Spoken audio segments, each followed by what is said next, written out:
ಎಷ್ಟೋ ಸರಿ ನಮಗೆ ಸಡನ್ ಆಗಿ ಮೂಡ್ ಆಫ್ ಆಗಿಬಿಡುತ್ತೆ. ಎಷ್ಟೇ ಪ್ಲಾನ್ ಮಾಡ್ಕೊಂಡಿದ್ರು ಆ ಕೆಲಸನ ಇಂಪ್ಲಿಮೆಂಟ್ ಮಾಡೋಕ್ಕೆ ಆಗಲ್ಲ. ಇನ್ಫ್ಯಾಕ್ಟ್ ಮನಸ್ಸಿನಲ್ಲಿ ಎಷ್ಟೇ ಇದನ್ನ ಕಂಪ್ಲೀಟ್ ಮಾಡಬೇಕು ಅಂತ ದೃಢ ಸಂಕಲ್ಪ ತಗೊಂಡಿದ್ರು ಕೆಲಸನ ಸಡನ್ ಆಗಿ ಯಾವುದೋ ಒಂದು ಕಾರಣಕ್ಕೆ ಅರ್ಧಂಬರ್ಧಕ್ಕೆ ನಿಲ್ಲಿಸ್ಬಿಡ್ತೀವಿ. ಎಷ್ಟೇ ಬೇರೆಯವ್ರು ನಮಗೆ ಪುಷ್ ಮಾಡಿದ್ರು ಮೋಟಿವೇಟ್ ಮಾಡಿದ್ರು ಇಲ್ಲ ನನ್ನ ಕೈಲಿ ಮಾಡಕ್ ಆಗೋದೇ ಇಲ್ಲ ಅಂತ ಮೈಂಡ್ ಬ್ಲ್ಯಾಂಕ್ ಆಗೋಗುತ್ತೆ. ಈ ಒಂದು ಮೈಂಡ್ ಜೊತೆಯಲ್ಲೇ ನಮ್ಮನ್ನ ಈಕ್ವಲ್ ಆಗಿ ಇನ್ಫ್ಲುಯೆನ್ಸ್ ಮಾಡುವಂತ ಎನರ್ಜಿ ಮತ್ತು ಅದು ಡ್ರೇನ್ ಆಗೋ ಕೆಲವೊಂದು ಪ್ರಮುಖ ವಿಷಯಗಳನ್ನ ಅರ್ಥ ಮಾಡ್ಕೊಳ್ಳೋಣಂತೆ.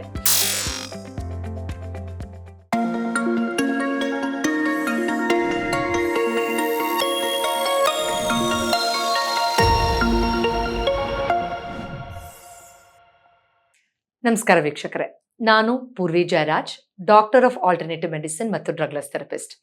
ಇವತ್ತು ನಾವು ನಮ್ಮ ಎನರ್ಜಿಯನ್ನ ಯಾವುದಾದ್ರೂ ಸಕ್ ಮಾಡ್ತಾ ಇದೆಯಾ, ನಮ್ಮಲ್ಲಿರೋ ಶಕ್ತಿ ಹೇಗೋ ಒಂದು ರೀತಿಯಲ್ಲಿ ಲೀಕ್ ಆಗ್ತಾ ಇರೋ ಫೀಲಿಂಗ್ ಬರೋದು ನಿಜಾನಾ, ಅಥವಾ ಅದು ನಮಗೆ ಬೇರೆ ಬೇರೆ ತೊಂದರೆಗಳನ್ನು ಕೊಡೋಕೆ ಸಾಧ್ಯ ಇದೆಯಾ, ಈ ಎನರ್ಜಿ ಸಕ್ ಆಗೋದು ಲೀಕ್ ಆಗೋದು ಅಂದರೆ ಏನು ಅರ್ಥ ಮಾಡ್ಕೊಳ್ಳೋಣ ಬನ್ನಿ. ಎಷ್ಟೋ ಸರಿ ನಮಗೆ ಸಡನ್ ಆಗಿ ಮೂಡ್ ಆಫ್ ಆಗಿಬಿಡುತ್ತೆ. ಎಷ್ಟೇ ಪ್ಲಾನ್ ಮಾಡ್ಕೊಂಡಿದ್ರು ಆ ಕೆಲಸನ ಇಂಪ್ಲಿಮೆಂಟ್ ಮಾಡೋಕ್ಕೆ ಆಗಲ್ಲ. ಇನ್ಫ್ಯಾಕ್ಟ್ ಮನಸ್ಸಿನಲ್ಲಿ ಎಷ್ಟೇ ಇದನ್ನ ಕಂಪ್ಲೀಟ್ ಮಾಡಬೇಕು ಅಂತ ದೃಢ ಸಂಕಲ್ಪ ತಗೊಂಡಿದ್ರು ಕೆಲಸನ ಸಡನ್ ಆಗಿ ಯಾವುದೋ ಒಂದು ಕಾರಣಕ್ಕೆ ಅರ್ಧಂಬರ್ಧಕ್ಕೆ ನಿಲ್ಲಿಸ್ಬಿಡ್ತೀವಿ. ಇನ್ಫ್ಯಾಕ್ಟ್ ಎಷ್ಟೇ ಬೇರೆಯವ್ರು ನಮಗೆ ಪುಷ್ ಮಾಡಿದ್ರು ಮೋಟಿವೇಟ್ ಮಾಡಿದ್ರು ಇಲ್ಲ ನನ್ನ ಕೈಲಿ ಮಾಡಕ್ ಆಗೋದೇ ಇಲ್ಲ ಅಂತ ಮೈಂಡ್ ಬ್ಲ್ಯಾಂಕ್ ಆಗೋಗುತ್ತೆ. ಹಿಂದೆ ತಿರುಗಿ ನೋಡಿದಾಗ ಅಯ್ಯೋ ನಾನು ಯಾಕೆ ಹೀಗೆ ಮಾಡಿದೆ, ಯಾವುದೋ ಒಂದು ಎಕ್ಸ್ಟರ್ನಲ್ ಎನರ್ಜಿ ನನಗೆ ಗೊತ್ತಿಲ್ಲದೆ ಇರೋ ಹಾಗೆ ನನ್ನನ್ನು ವೀಕ್ ಮಾಡಿಬಿಡ್ತಾ ಅಂತ ಯೋಚನೆ ಮಾಡ್ತೀವಿ. ಹೌದು, ಎಷ್ಟೋ ಸಾರಿ ಈ ವಿಚಾರದಲ್ಲಿ ನಾವು ಸರಿಯಾದ ಮತ್ತು ಸೂಕ್ತವಾದ ರೀತಿಯಲ್ಲಿ ಯೋಚನೆ ಮಾಡದೇ ಇದ್ರೆ ನಮ್ಮನ್ನ ಇದು ಇನ್ನೂ ಹೆಚ್ಚು ಭಯಕ್ಕೆ ಒಳಗೆ ಮಾಡಿ ಇನ್ನೂ ಹೆಚ್ಚು ಸಮಸ್ಯೆಯಲ್ಲಿ ನಮ್ಮನ್ನು ಸಿಕ್ಕಾಕ್ಸುತ್ತೆ. ಆದ್ರಿಂದ ಈ ಒಂದು ಮೈಂಡ್ ಜೊತೆಯಲ್ಲೇ ನಮ್ಮನ್ನ ಈಕ್ವಲ್ ಆಗಿ ಇನ್ಫ್ಲುಯೆನ್ಸ್ ಮಾಡುವಂತ ಎನರ್ಜಿ ಮತ್ತು ಅದು ಡ್ರೇನ್ ಆಗೋ ಕೆಲವೊಂದು ಪ್ರಮುಖ ವಿಷಯಗಳನ್ನ ಅರ್ಥ ಮಾಡ್ಕೊಳ್ಳೋಣಂತೆ. ಈ ಎನರ್ಜಿ ಸಕ್ ಮಾಡೋದಕ್ಕೆ ಹಲವಾರು ಕಾರಣಗಳಿರುತ್ತೆ. ಅದರಲ್ಲಿ ಕೆಲವೊಂದು ಹಿಂದಿನ ಸಂಚಿಕೆಯಲ್ಲಿ ನಾನು ಹೇಳಿದಾಗೆ ನಮ್ಮದೇ ಇಮೋಷನ್ನು, ಹಳೆ ವಿಚಾರದ ಯಾವುದೋ ನೆನಪು, ವಿನಾಕಾರಣ ಒಂದೇ ವಿಷಯನ ಮತ್ತೆ ಮತ್ತೆ ಮತ್ತೆ ಮತ್ತೆ ಚಿಂತೆ ಮಾಡಿ ದುಃಖಕ್ಕೆ ಒಳಗಾಗೋದು, ಇದೆಲ್ಲ ನಮ್ಮ ಎನರ್ಜಿಯನ್ನು ಡ್ರೈನ್ ಮಾಡುತ್ತೆ. ಅದನ್ನು ನೀವು ಈ ಹಿಂದೆ ಎಕ್ಸ್ಪೀರಿಯನ್ಸ್ ಮಾಡಿರ್ತೀರಾ ಕೂಡ. ಫಾರ್ ಎಕ್ಸಾಂಪಲ್, ಯಾರೋ ಒಬ್ರು ನಿಮ್ಮನ್ನ ಬಿಟ್ಟು ಹೋದವರು ಅಥವಾ ತೀರ್ಕೊಂಡವರು ಅವ್ರ ಬಗ್ಗೆ ಯಾರಾದರೂ ಹೇಳಿದಾಗ ಅಯ್ಯೋ ಮಾತಾಡಬೇಡ, ಹೇಳಬೇಡ, ನನಗೆ ಡ್ರೈನ್ ಆದಂಗಾಗುತ್ತೆ, ನನ್ನ ಮೈಂಡ್ ವೀಕ್ ಆದಾಗುತ್ತೆ, ನನಗೊಂಥರ ಅವತ್ತೆಲ್ಲ ಮೂಡೇ ಇರಲ್ಲ ಕೆಲಸ ಮಾಡೋಕ್ಕೆ ಅಂತ ಹೇಳ್ತೀವಿ. ನಮ್ಮೆಲ್ರಿಗೂ ಇದು ಒಂದಲ್ಲ ಒಂದು ರೀತಿಯಲ್ಲಿ ಅನುಭವಕ್ಕೆ ಬಂದಿರುತ್ತೆ ಅಲ್ವಾ? ಅದೇ ರೀತಿಯಲ್ಲಿ ಸ್ವಲ್ಪ ನಾವು ಇನ್ಡೆಪ್ತ್ ಆಗಿ ನೋಡಿದ್ರೆ ಈ ಥರದ್ದು ಹಲವಾರು ಬೇರೆ ಬೇರೆ ಕಾರಣಗಳಿವೆ. ಇನ್ಫ್ಯಾಕ್ಟ್ ನಿಮ್ಗೆ ಆಶ್ಚರ್ಯ ಅನ್ನಿಸ್ಬಹುದು, ನಮ್ಮ ಕ್ಲಿನಿಕಲ್ಲಿ ಬರೋ ಕೆಲವು ಪೇಷಂಟ್ಗಳಿಗೆ ಅವರ ಮನಸ್ಸಿಗೆ ತುಂಬ ಆಘಾತ ಆದಂತಹ ಯಾವುದೋ ಹಳೆಯ ನೆನಪನ್ನ ಮತ್ತೆ ಮೆಲುಕು ಹಾಕಿ ಅದ್ರ ಬಗ್ಗೆ ನಾವು ಟ್ರೀಟ್ಮೆಂಟ್ ಕೊಡೋಕ್ಕೆ ಶುರು ಮಾಡಿದಾಗ ಅವರು ತುಂಬ ಜಾಸ್ತಿ ಸ್ವೆಟ್ ಮಾಡೋಕ್ಕೆ ಶುರು ಮಾಡ್ತಾರೆ, ಹಲ್ ಕಡಿಯೋಕ್ಕೆ ಶುರು ಮಾಡ್ತಾರೆ, ಬಾಡಿ ಸ್ಟಿಫ್ ಮಾಡ್ಕೊಳ್ತಾರೆ, ಆಗ್ತಾ ಇಲ್ಲ ಅಂತ ಸಂಕಟ ಪಡ್ತಾರೆ, ಸಡನ್ ಆಗಿ ಟ್ರೀಟ್ಮೆಂಟಿಂದ ಎದ್ದು ಕೂತ್ಕೊಂಡು ಬಿಡ್ತಾರೆ. ನಾವು ಅವ್ರಿಗೆ ಯಾಕೆ ಏನಾಯ್ತು ಅಂದಾಗ ಇಲ್ಲ ಮೇಡಮ್ ಅದು ನೆನಪಾಗಿದ ತಕ್ಷಣ ನಂಗೆ ಅವತ್ತು ಹೆಂಗಾಯ್ತು ಆ ಥರ ಎಲ್ಲ ಆಗೋಕ್ಕೆ ಶುರು ಆಗುತ್ತೆ, ಉಸಿರು ಕಟ್ಟದಂಗೆ ಆಗುತ್ತೆ, ವಾಂತಿ ಬಂದಂಗೆ ಆಗುತ್ತೆ ಅಂತೆಲ್ಲ ಹೇಳ್ತಾರೆ. ಸೊ ನೀವು ಅರ್ಥ ಮಾಡ್ಕೊಳ್ಬೇಕಾಗಿರೋ ವಿಷಯ ಏನಪ್ಪ ಇಲ್ಲಿ ಅಂದರೆ, ನಾವು ಸೈಂಟಿಫಿಕ್ ಆಗಿ ಕೂಡ ಇದು ಪ್ರೂವ್ ಆಗಿದೆ. ಏನು ಅಂದರೆ, ಈಗ ಯಾವುದೋ ಒಂದು ಹಳೆಯ ತುಂಬ ಆಘಾತಕರ ಅಥವಾ ನಿಮ್ಮ ಎನರ್ಜಿನ ಡ್ರೈನ್ ಮಾಡಿದಂಥ ಇನ್ಸಿಡೆಂಟ್ಸ್ ಈ ಹಿಂದೆ ನೀವು ಎಕ್ಸ್ಪೀರಿಯನ್ಸ್ ಮಾಡಿದಾಗ ಮತ್ತೆ ಅದನ್ನು ನೀವು ನೆನಪು ಮಾಡ್ಕೊಂಡಾಗಲೆಲ್ಲ ನಿಮ್ಮ ಬಾಡಿ ಅದೇ ಒಂದು ರಿಯಾಕ್ಷನ್ಗೆ ಒಳಗಾಗುತ್ತೆ. ಅಂದರೆ ಇದು ಈಗ ನಡೀತಾ ಇಲ್ಲ ಅನ್ನೋದನ್ನ ಅರ್ಥ ಮಾಡ್ಕೊಳ್ದೆ ದೇಹ ಅದೇ ರೀತಿಯ ಒಂದು ಅನಾರೋಗ್ಯ ಅಥವಾ ಸುಸ್ತು ಅಥವಾ ಕಿರಿಕಿರಿಗೆ ಒಳಗಾಗುತ್ತೆ. ಸೊ ಇದು ಒಂದು ಕಡೆ. ಆದರೆ ಇನ್ನೊಬ್ಬರು ಯಾರ ಮೇಲೋ ನಮ್ಗಿರುವಂತಹ ಕೋಪ, ಸೇಡು, ಸಿಟ್ಟು, ದ್ವೇಷ ಕೂಡ ನಮ್ಮ ಎನರ್ಜಿಯನ್ನ ಸಕ್ ಮಾಡುತ್ತೆ ಅಂದರೆ ನೀವು ನಂಬ್ತೀರಾ? ಹೌದು, ಆ ವ್ಯಕ್ತಿ ತಪ್ಪು ಮಾಡಿರಬಹುದು, ನಿಮಗೆ ಮೋಸ ಮಾಡಿರಬಹುದು, ಅಥವಾ ನಂಬಿಕೆ ದ್ರೋಹ, ಎಲ್ಲದಕ್ಕಿಂತ ತುಂಬ ನೋಡ್ಕೊಳ್ಳುವಂಥ ವಿಷಯ ಅದು. ತುಂಬ ನಂಬಿಸಿ ನಮ್ಮ ಮನೆಯವ್ರ ಥರನೇ ಅಥವಾ ನಮ್ಮ ಪರವಾಗೇ ಇದ್ದಾರೆ ಅಂತ ನಮ್ಮ ನಂಬಿಕೆಯನ್ನು ಸಂಪಾದನೆ ಮಾಡಿ ಬೆನ್ನಿಗೆ ಚೂರಿ ಹಾಕೋ ಕೆಲಸ ಮಾಡಿದಾಗ ತುಂಬ ನೋವಾಗುತ್ತೆ. ಆಗ ಕೋಪ ಬಂದು ಅವ್ರಿಗೆ ಶಾಪ ಹಾಕ್ತೀವಿ, ಬೈಕೊಳ್ತೀವಿ, ಅವ್ರ ಬಗ್ಗೆ ಯೋಚನೆ ಮಾಡಿ ಕಣ್ಣೀರು ಹಾಕ್ತೀವಿ. ಬಟ್ ನಿಮಗೆ ಗೊತ್ತಾ, ಇದೆಲ್ಲ ಆಗಬೇಕಾದ್ರೆ ನಮ್ಮ ಎನರ್ಜಿ ವಲಯದಲ್ಲಿರುವಂಥ ಶಕ್ತಿಯ ಪ್ರಮಾಣ ಕೂಡ ಕುಗ್ತಾ ಹೋಗುತ್ತೆ. ಇದನ್ನು ನಾವು ಮೆಡಿಕಲಿ ಅಥವಾ ಬ್ಲಡ್ ಟೆಸ್ಟಲ್ಲೋ ಇನ್ನೊಂದರಲ್ಲೋ ನೋಡೋಕ್ಕೆ ಸಾಧ್ಯ ಇಲ್ಲ. ಇದು ನಮ್ಮ ಸಾವಿರಾರು ವರ್ಷ ಹಳೆಯ ಯೋಗ ಸೂತ್ರಗಳಲ್ಲಿ ಅಥವಾ ಸುಪ್ತ ಮನಸ್ಸಿಗೆ ಸಂಬಂಧಪಟ್ಟಂಥ ಸಬ್ಜೆಕ್ಟ್ಗಳಲ್ಲಿ ಅರ್ಥ ಮಾಡ್ಕೊಳ್ಬಹುದು. ನಮಗೊಂದು ಸೂಕ್ಷ್ಮ ಶರೀರ ಅಂತ ಇದೆ, ನಮಗೊಂದು ಎನರ್ಜಿ ವಲಯ ಅಂತ ಇದೆ. ಅದನ್ನ ಆ ಪ್ರಾಣ ಶಕ್ತಿಯನ್ನ ನಾವು ಸದಾಕಾಲ ಉಪಯೋಗಿಸ್ತಾ ಇರ್ತೀವಿ ನಮ್ಮ ಒಳಿತಿಗೆ. ಈ ಥರದ ವಿಷಯಗಳಲ್ಲಿ ಮೈಂಡ್ ಯಾವಾಗ ಡಲ್ ಆಗುತ್ತೋ, ಬ್ರೇನ್ ಯಾವಾಗ ಫ್ರಸ್ಟ್ರೇಟ್ ಆಗುತ್ತೋ, ಆಗ ನಮ್ಮ ಎನರ್ಜಿ ಕೂಡ ಡ್ರೈನ್ ಆಗುತ್ತೆ. ಸೊ ಈ ಕೋಪ, ಸೇಡು, ಸಿಟ್ಟು, ದ್ವೇಷದ ಪ್ರಮಾಣ ಆಸ್ ಅ ಹ್ಯೂಮನ್ ಬೀಯಿಂಗ್ ಅದು ನ್ಯಾಚುರಲ್. ಬಟ್ ಅದು ಅತಿರೇಕಕ್ಕೆ ಹೋದಾಗ ನಮ್ಮದೇ ಎನರ್ಜಿಯನ್ನ ನಾವು ನಾಶ ಮಾಡ್ಕೊಳ್ತಾ ಇರ್ತೀವಿ.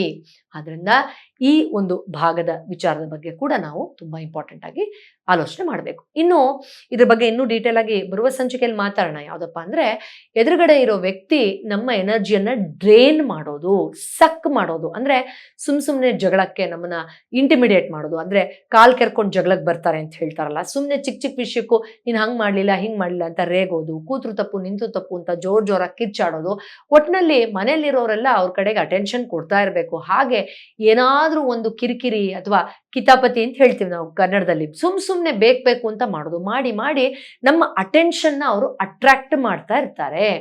ಆಗ ಕೂಡ ನಮ್ಮ ಎನರ್ಜಿಯನ್ನ ಅವರು ಸಕ್ ಮಾಡ್ತಾರೆ. ಇದರಲ್ಲಿ ಮುಂದುವರೆದ ಭಾಗವಾಗಿ ನಾವು ಟಾಕ್ಸಿಕ್ ರಿಲೇಶನ್ಶಿಪ್ ಅಂತ ಹೇಳ್ತೀವಿ. ಎಷ್ಟೋ ಸತಿ ನಮ್ಗೆ ಎಷ್ಟು ಒಂದು ಮೌಢ್ಯ ಆವರಿಸ್ಬಿಟ್ಟಿರುತ್ತೆ ಅಂದ್ರೆ, ಒಂದು ರಿಲೇಶನ್ಶಿಪ್, ಅದು ಗರ್ಲ್ ಫ್ರೆಂಡ್ ಬಾಯ್ ಫ್ರೆಂಡ್ ಇರ್ಬೋದು, ಗಂಡ ಹೆಂಡತಿ ಇರ್ಬೋದು, ಅಥವಾ ಫ್ರೆಂಡ್ಸ್ ಇರಬಹುದು, ಅವರು ನಮ್ಮನ್ನ ನಾರ್ಸಿಸಿಸ್ಟ್ಗಳ ತರ ನಮ್ಮನ್ನ ದುರುಪಯೋಗ ಮಾಡ್ಕೊಳ್ತಾ ಇದ್ದಾರೆ, ಅಥವಾ ಅಬ್ಯೂಸ್ ಮಾಡ್ತಾ ಇದ್ದಾರೆ, ಅಥವಾ ನಮಗೆ ತುಂಬಾ ಅವಮಾನ ಮಾಡ್ತಾ ಇದ್ದಾರೆ, ನಮ್ಮನ್ನ ತುಂಬಾ ಶುಲ್ಕವಾಗಿ ನೋಡ್ತಾ ಇದ್ದಾರೆ.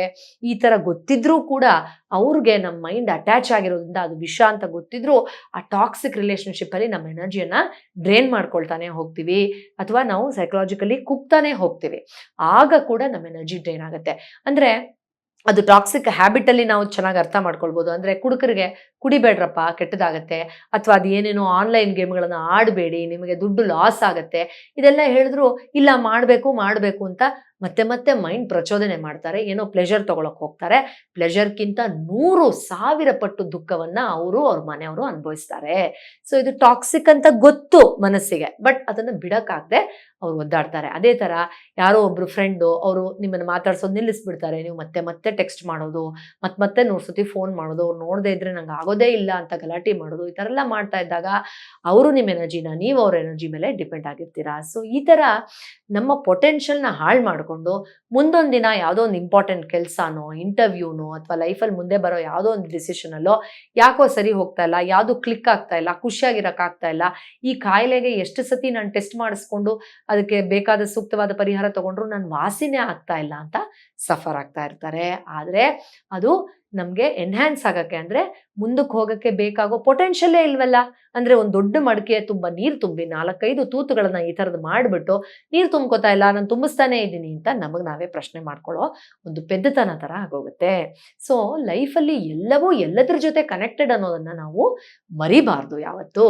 ಸೊ ಎಲ್ಲೆಲ್ಲಿ ನಮ್ಮ ಎನರ್ಜಿ ಲೀಕ್ ಆಗ್ತಾ ಇದೆ ಅದನ್ನ ಟ್ಯಾಪ್ ಮಾಡಬೇಕು. ಕೆಲವು ಸತಿ ಬೇರೆಯವರು ಬೇಕು ಅಂತ ನಮಗೆ ಅದನ್ನ ಡ್ರೈನ್ ಮಾಡ್ತಾರೆ, ಕೆಲವು ಸತಿ ನಾವೇ ಡ್ರೈನ್ ಮಾಡ್ಕೊಳ್ತಾ ಹೋಗ್ತೀವಿ. ಇನ್ನು ಚಿಕ್ಕ ವಿಷಯಗಳು ಸುಮಾರಿದೆ. ಅಂದ್ರೆ ಅದು ಪುವರ್ ಡಯಟ್ ಇರಬಹುದು, ಪುವರ್ ಲೈಫ್ ಸ್ಟೈಲ್ ಇರಬಹುದು, ಡಿಸಿಪ್ಲಿನ್ ಸರಿಯಾಗಿ ಮೇಂಟೈನ್ ಮಾಡದೇ ಇರೋದಿರಬಹುದು. ಇದು ಕೂಡ ಅಂದ್ರೆ ಪ್ರಾಮಿಸ್ ಮಾಡ್ತೀವಿ, ಅದನ್ನ ನಡೆಸ್ಕೊಳ್ಳಲ್ಲ, ನಮಗೆ ನಾವೇ ನಾಳೆಯಿಂದ ಈಗ ಮಾಡ್ತೀವಿ ಅಂತ ಅನ್ಕೊಳ್ತೀವಿ, ಆ ಥರ ನಡ್ಕೊಳ್ಳಲ್ಲ. ಸೊ ನಮ್ಮ ಬಗ್ಗೆ ನಾವೇ ನಮ್ಮ ಒಂದು ರೆಸ್ಪೆಕ್ಟನ್ನ ಹಾಳು ಮಾಡ್ಕೊಳ್ತಾ ನಮ್ಮ ಎನರ್ಜಿನೂ ಡ್ರೈನ್ ಮಾಡ್ಕೊಳ್ತಾ ಹೋಗ್ತೀವಿ. ಆದ್ರಿಂದ ಇದೆಲ್ಲ ಮುಖ್ಯ. ಇನ್ನೊಂದು ತುಂಬಾ ಮುಖ್ಯ ಇದೆ, ಇದು ತುಂಬಾ ದೊಡ್ಡ ನಿಗೂಢವಾದ ಕಾಯಿಲೆಗಳಿಗೆ ಕಾರಣ ಆಗಿರೋದನ್ನ ನಾನು ನೋಡಿದ್ದೀನಿ ನಮ್ಮ ಕ್ಲಿನಿಕಲ್. ಅದರಿಂದ ಹೇಳ್ತಾ ಇದ್ದೀನಿ. ಯಾವ್ದಪ್ಪ ಅಂದ್ರೆ ಅದು ಪಾಪ ಪ್ರಜ್ಞೆ, ಗಿಲ್ಟ್. ಮನುಷ್ಯರಾಗಿ ಹುಟ್ಟಿದ ಮೇಲೆ ನಾವು ತಪ್ಪು ಮಾಡೇ ಮಾಡ್ತೀವಿ.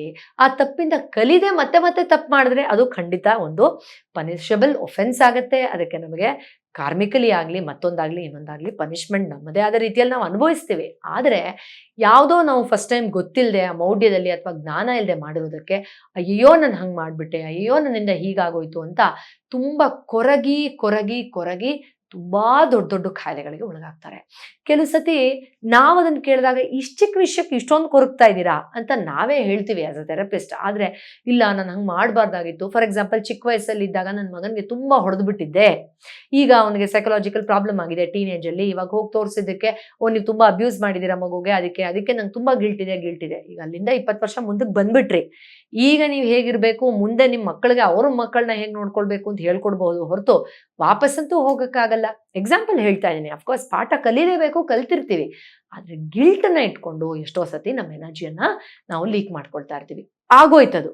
ಏನ್ ಕಲ್ತ್ರಿ, what are your takeaways and how sure are you that you will not repeat it.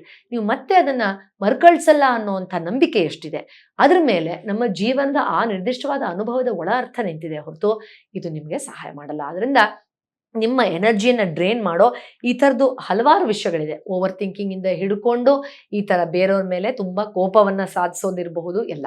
Of course ನಿಮಗೆ ಯಾರೋ ದೌರ್ಜನ್ಯ ಮಾಡಿದ್ರು ಅವ್ರಿಗೆ ಬೇಕಾಗೋ ಸೂಕ್ತವಾದ ಆ್ಯಕ್ಷನ್ಸ್ ತಗೊಳ್ಳಿ. ಆದರೆ ಹಂಗೆ ಮಾಡಿದ್ರಲ್ಲ ಅಂತ ರಿಪೀಟಾಗಿ ಮೈಂಡಲ್ಲಿ ಓಡಿಸ್ತಾನೇ ಇದ್ರೆ how could they do that to me, how could this happen to me ಅಂತ ಅದು ನಿಮ್ಮ ಎನರ್ಜಿಯನ್ನೇ ಲೀಕ್ ಮಾಡುತ್ತೆ.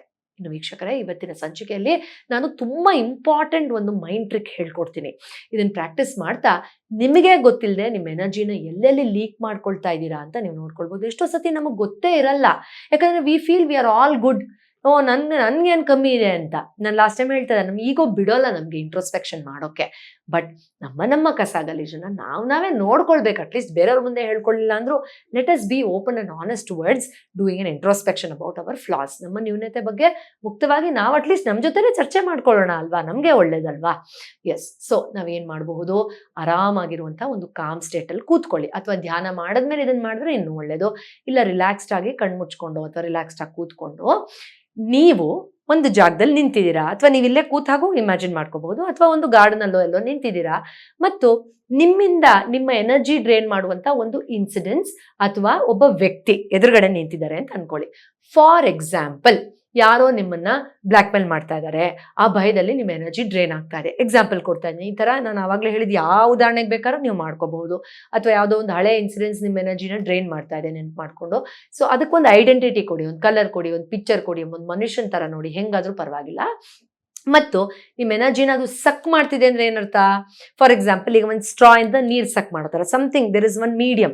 ಆ ಥರ ನಿಮ್ಮ ಹೊಟ್ಟೆಯ ಮಧ್ಯಭಾಗದಿಂದ ಆ ಒಂದು ಫೀಲ್ಡ್ ಅಥವಾ ವ್ಯಕ್ತಿ ಅಥವಾ ಇನ್ಸಿಡೆನ್ಸಿನ ಎನರ್ಜಿ ಕನೆಕ್ಷನ್ನ ನೋಡಿ, ಅದು ಹೇಗೆ ನಿಮ್ಮನ್ನು ಡ್ರೈನ್ ಮಾಡ್ತಾ ಇದೆ ಒಂದ್ಸತಿ ವಿಜುವಲೈಸ್ ಮಾಡ್ಕೊಳ್ಳೋ ಪ್ರಯತ್ನವನ್ನ ಮಾಡ್ತಾ ಸಾಕು. ಇನ್ನದು ನನ್ನ ಎನರ್ಜಿನ ಸಕ್ ಮಾಡಿದ್ ಸಾಕು, ನಾನು ಇನ್ನು ಅದಕ್ಕೆ ಇನ್ವಾಲ್ವ್ ಆಗಲ್ಲ. ಕೆಲವು ಸತಿ ಅನ್ಎಥಿಕಲ್ ರಿಲೇಶನ್ಶಿಪ್ಸ್ ಇರುತ್ತೆ ಅಲ್ವಾ, ಅದನ್ನಿಂದ ನಾವು ಬಿಡಿಸ್ಕೋಬೇಕಾಗತ್ತೆ. ಅದು ನಮ್ಮ ಎನರ್ಜಿನ ಪ್ಲೆಜರ್ ಕೊಟ್ಟರು ನಮ್ಮ ಎನರ್ಜಿ ಸಕ್ ಮಾಡ್ತಿರೋದು. ನನ್ನ ಹತ್ರ ಎಷ್ಟು ಜನ ಬರ್ತಾರೆ ಎಕ್ಸ್ಟ್ರಾ ಮೆರಿಟಲ್ ಅಫೇರ್, ಓಕೆ ಇದೀರಾ, ಅದು ನಿಮ್ಗೆ ಖುಷಿ ಕೊಡ್ತಾ ಇದೆಯಾ? ಅಯ್ಯೋ ಅದಕ್ಕಿಂತ 1000 ಪಟ್ಟು ಭಯ ಕೊಡ್ತಾ ಇದೆ ಮೇಡಮ್, ಹೆಂಡತಿ ಗೊತ್ತಾಗ್ಬಿಟ್ರೆ, ಮನೇಲಿ ಗೊತ್ತಾಗ್ಬಿಟ್ರೆ, ಆಫೀಸಲ್ಲಿ ಗೊತ್ತಾಗ್ಬಿಟ್ರೆ, ಅಥವಾ ಆಕೆ ಬ್ಲ್ಯಾಕ್ ಮೇಲ್ ಮಾಡಕ್ ಶುರು ಮಾಡಿದಾರೆ, ಅಥವಾ ಆತ ಈ ತರ ಪಿಕ್ಚರ್ ಇಟ್ಕೊಂಡಿದ್ದಾನೆ ಅಂತ. ಅದರಿಂದ ಇದನ್ನ ನೀವೇ ಫಸ್ಟ್ ಮೈಂಡ್ ಲೆವೆಲ್ ಅಲ್ಲಿ ಡಿಸ್ಕನೆಕ್ಟ್ ಆಗಿ ಆಮೇಲೆ ನೋಡಿ. ಪ್ರಕೃತಿ ನಿಮಗೆ ಒಂದು ವಿಲ್ ಪವರ್ ಕೊಡುತ್ತೆ, ಕ್ಲಾರಿಟಿ ಕೊಡುತ್ತೆ, ಕಾನ್ಫಿಡೆನ್ಸ್ ಕೊಡುತ್ತೆ, ಸ್ಮಾರ್ಟ್ನೆಸ್ ಕೊಡುತ್ತೆ, ಇಂಟೆಲಿಜೆನ್ಸ್ ಕೊಡುತ್ತೆ. ನಿಜವಾಗ್ಲೂ ಅದರಿಂದ ಈಸಿಯಾಗಿ ಬಿಡಿಸ್ಕೊಳ್ಳೋಕೆ. ಕೆಲವು ಸತಿ ಅಂತೂ ಕೆಲವರು ಹೇಳ್ತಾರೆ ನಮ್ಮ ಸ್ಟೂಡೆಂಟ್ಗಳು, ಆ ಚಾನ್ಸೇ ಇರಲಿಲ್ಲ ಅದರಿಂದ ಹೊರಗಡೆ ಬರೋದು. ಈ ಥರ ಒಂದು 4-5 ಸತಿ ಮಾಡಿದೆ, ಅದು ಹೆಂಗೆ ಬಿಟ್ಟು ಹೋಯ್ತೋ ನನಗೆ ಗೊತ್ತಿಲ್ಲ ಅಂತ. Yes, it is possible. ನಮ್ಮ ಸಾವಿರಾರು ವರ್ಷದ ಪುರಾತನ ಸೈನ್ಸ್ಗಳಲ್ಲಿ ಸುಪ್ತ ಮನಸ್ಸಿನ ಅಗಾಧವಾದ ಶಕ್ತಿಯ ಬಗ್ಗೆ ಶ್ಲೋಕ ಮಂತ್ರಗಳಲ್ಲಿ ಮಾತಾಡಿದ್ದಾರೆ, ಯೋಗದಲ್ಲಿ ಬೇರೆ ಬೇರೆ ಥೆರಪಿಯಲ್ಲಿ ಮಾತಾಡಿದ್ದಾರೆ. ನೀವು ಯಾಕೆ ಅದನ್ನು ಉಪಯೋಗಿಸ್ಕೋಬಾರ್ದು? ಇಷ್ಟು ಈಸಿ ಇಲ್ವಾ? ಯಾಕೆ ಮಾಡ್ಕೋಬಾರ್ದು? ಯಾಕೆ ಒದ್ದಾಡಬೇಕು? ಬಟ್ ಅದಕ್ಕೆಲ್ಲ ಸಮಯ ಕೊಟ್ಕೋಬೇಕು. ಅದು ತುಂಬ ಇಂಪಾರ್ಟೆಂಟ್. ಟೈಮ್ ಇಲ್ಲ ಅಂತ ಓಡ್ತಾ ಇದ್ದಾರೆ, ಎಲ್ಲನೂ ನಮ್ಗೆ ಚಾಲೆಂಜ್ ಮಾಡೋಕ್ಕೆ ಶುರು ಮಾಡಿಬಿಡುತ್ತೆ ಒಂದಿನ. ಸೊ ಇದು ಕಂಟಿನ್ಯೂ ಮಾಡ್ತೀನಿ. ನೀವು ಇಮ್ಯಾಜಿನ್ ಮಾಡ್ಕೊಳ್ಳಿ, ಅದು ನಿಮ್ಗೆ ಸಕ್ ಮಾಡ್ತಾ ಇದೆಯಲ್ಲ, ಅಲ್ಲಿ ಕಟ್ ಮಾಡಿದ್ದೀರಾ. ಇದಕ್ಕೆ ನಾವು ಕಾರ್ಡ್ ಕಟ್ಟಿಂಗ್ ಅಂತ ಕರಿತೀವಿ. ಇದನ್ನು ತುಂಬ ಡೀಟೇಲ್ ಆಗಿ ನಾವು ಥೆರಪಿಲಿ ಮಾಡ್ತೀವಿ. ಸಣ್ಣದಾಗಿ ನಾನು ನಿಮ್ಗೆ ಹೇಳ್ಕೊಡ್ತಾ ಇದ್ದೀನಿ. ಸೊ ಕಟ್ ಮಾಡಿದ್ದೀರಾ, ಅದರಿಂದ ನೀವು ಡಿಸ್ಅಸೋಸಿಯೇಟ್ ಆಗಿದ್ದೀರಾ, ಎರಡು ಬೇರ್ಪಡೆ ಆಗ್ಬಿಟ್ಟಿದೆ. ಈಗ ನೀವು ನಿಮ್ಮ ಎನರ್ಜಿ ಜೊತೆ ಫುಲ್ ಆ್ಯಂಡ್ ಕಂಟೆಂಟೆಡ್ ಆಗಿದ್ದೀರಾ, ಕಂಪ್ಲೀಟ್ ಆಗಿದ್ದೀರಾ. ಎದುರುಗಡೆ ಇರುವಂತಹ ಸಕ್ ಮಾಡ್ತಾರೆ ಎನರ್ಜಿ ನಿಮ್ಮಿಂದ ಕಂಪ್ಲೀಟ್ ಡಿಸ್ಅಸೋಸಿಯೇಟ್ ಆಗಿದೆ, ಇನ್ಫ್ಯಾಕ್ಟ್ ಮಾಯ ಆಗೋಗಿದೆ ಅಂತ ಅನ್ಕೊಳ್ಳಿ. ಸೊ ನಿಮ್ಮ ಎನರ್ಜಿನೂ ನಿಮಗೆ ಸಿಕ್ತು, ನೀವು ಕಂಪ್ಲೀಟು ಆದ್ರಿ, ನೀವು ಅದರಿಂದ ಇಂಡಿಪೆಂಡೆಂಟು ಆದ್ರಿ. ಅಬ್ಬಾ, ಸೋ ಫುಲ್ಫಿಲ್ಲಿಂಗ್. ಈಗ ಯಾವುದೋ ಒಂದು ಭಯ ಪಡಿಸ್ತಾರ, ಒಂದು ಇಲಿನೋ ಒಂದು ಪಲ್ಲಿನೋ ಮನೇಲಿದೆ, ಆಚೆ ಹೋದ ತಕ್ಷಣ ಹಬ್ಬ ರಿಲೀಸ್ ಆಯ್ತು ಅಂತ ಅನ್ಸಲ್ವಾ? ಹಾಗೆ ಆ ಫೀಲಿಂಗ್ನ ರೀಕ್ರಿಯೇಟ್ ಮಾಡ್ಕೊಳ್ಳಿ ಮೈಂಡಲ್ಲಿ, ತಪ್ಪೇನಿಲ್ಲ. ಯಾವ ಇಮೋಷನ್ ಬೇಕಾದ್ರೂ ನೀವು ಯೂಸ್ ಮಾಡಿಕೊಂಡು ಮೆಡಿಟೇಷನ್ ಮಾಡಬಹುದು ನಿಮ್ಮ ಬೆನಿಫಿಟ್ಗೆ. ಓಕೆ, ಸೊ ಆ ಕಾರ್ಡನ್ನ ಕಟ್ ಮಾಡಿ, ಒಂದು ಟೇಪ್ ಕಟ್ ಮಾಡೋದಾರ ಕಟ್ ಆಯಿತು, ನಾನು ಬೇರೆ ಆಗಿದ್ದೀನಿ ಅಂತ ಅಂದ್ಕೊಂಡು, ಈಗ ಅದು ಡಿಸ್ಅಸೋಸಿಯೇಟ್ ಆದಮೇಲೆ ನೀವು ಹೇಗೆ ಕಾನ್ಫಿಡೆಂಟ್ ಆಗಿದ್ದೀರಾ, ಎಷ್ಟು ಆರಾಮಾಗಿದ್ದೀರಾ, ಎಷ್ಟು ಫ್ರೀ ಆಗಿದ್ದೀರಾ, ಎಷ್ಟು ಬೆಟರ್ ಆಗಿದ್ದೀರಾ, ಅದನ್ನು ನೋಡೋದು ಇಂಪಾರ್ಟೆಂಟ್. ಯಾಕೆಂದರೆ ಯಾಕೆ ನಾನು ಕಟ್ ಆಗಬೇಕು, ರೀಸನ್ಸ್ ಬೇಕಲ್ಲ. ಸಿಗರೆಟ್ ಬಿಡಪ್ಪ ಬೇಡ ಅಂದರೆ ಯಾಕೆ ಅಂತ ಕೇಳ್ತಾರೆ. ತುಂಬಾ ಮುಗ್ಧವಾಗಿ ಕೇಳ್ತಾರೆ, ತುಂಬಾ ಓದ್ಕೊಂಡಿರೋರೇ ಕೇಳ್ತಾರೆ. ಅದಕ್ಕೂ ನಾವು ಮೈಂಡ್ ಕಾರಣ ಕೊಡಬೇಕು. ಅದರಿಂದ ನಾವು ಲಾಜಿಕಲ್ ಆಗಿರೋದು, ಸಬ್ ಕಾನ್ಷಿಯಸ್ಲಿ ಇರೋದು, ನಾವು ಅಂತರಾಳದಲ್ಲಿ ಇರೋದು, ಬಾಹ್ಯವಾಗಿ ನಮ್ಮ ಪರ್ಸನಾಲಿಟಿ ಇರೋದೆಲ್ಲ ಬೇರೆ ಬೇರೆ ಬೇರೆ. ನಮ್ಗೆ ಗೊತ್ತಾಗಲ್ಲ ಅಷ್ಟೇ. ಯಾರು ಧ್ಯಾನ ಮಾಡ್ತಾರೋ ಅವ್ರಿಗೆ ಈ ಡಿಫ್ರೆನ್ಸಸ್ ಗೊತ್ತಾಗುತ್ತೆ. ಟ್ರೈ ಮಾಡ್ತೀರಾ ಅಲ್ವಾ ಇದನ್ನ? ಎಸ್, ನಮ್ಮ ಎನರ್ಜಿಯನ್ನ ನಮ್ಮ ಒಳಿತಿಗೂ ಯೂಸ್ ಮಾಡ್ಕೊಳ್ಳೋಣ. ಸುಮ್ಮನೆ ಯಾಕೆ ವೇಸ್ಟ್ ಮಾಡೋದು?